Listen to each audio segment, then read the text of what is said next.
Hi friends, welcome to my channel. ఇక శివయ్య కోమాలో నుంచి బయటకు వస్తాడు.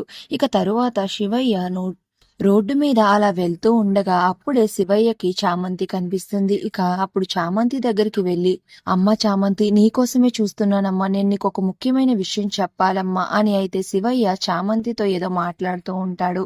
ఇక అప్పుడే అటుగా వెళ్తున్న గుణ అయితే ఇక శివయ్య చామ్తో మాట్లాడడం చూసి ఒక్కసారిగా షాక్ అయిపోతాడు. ఇక వెంటనే త్రిపాఠికి కాల్ చేసి, డాడ్, ఆ శివయ్య కోమాలోంచి బయటకు వచ్చినట్టున్నాడు, చామంతిని కలిసి తనకి ఏదో చెప్తున్నాడు, నాకెందుకో మన గురించి మొత్తం వాడు ఆ చామంతికి చెప్పేస్తున్నాడేమోనని నాకు డౌట్ గా ఉంది అని అయితే గుణ చెప్తూ ఉంటాడు.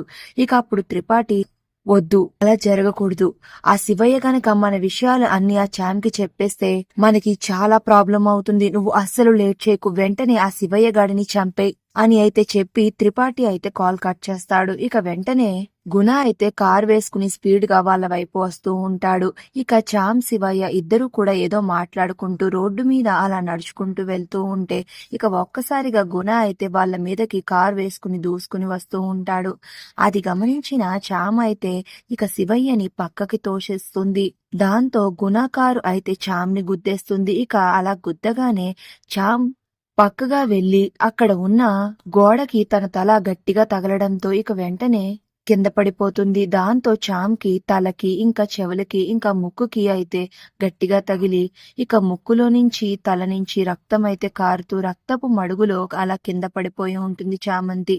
ఇక మరో పక్కన శివయ్య దొల్లుకుంటూ వెళ్లి పక్కనే ఉన్న చెట్టుకి తన తల తగిలి ఇక అక్కడే స్పృహ కోల్పోయి పడిపోతాడు. ఇక తను అనుకున్నట్టుగా గుణ యాక్సిడెంట్ చేయడంతో వీళ్ళు చచ్చూరుకుని ఉంటారు అని నవ్వుకుంటూ ఇక కారు వేసుకుని వెళ్లిపోతూ ఉంటాడు. మరి ఇప్పుడు రక్తపు మడుగులో ఉన్న చామ్ని శివయ్యని ప్రేమ్ వచ్చి ఎలా కాపాడుకుంటాడు అనేది నెక్స్ట్ రివ్యూలో తెలుసుకుందాం. వీడియో నచ్చితే ప్లీజ్ సబ్స్క్రైబ్.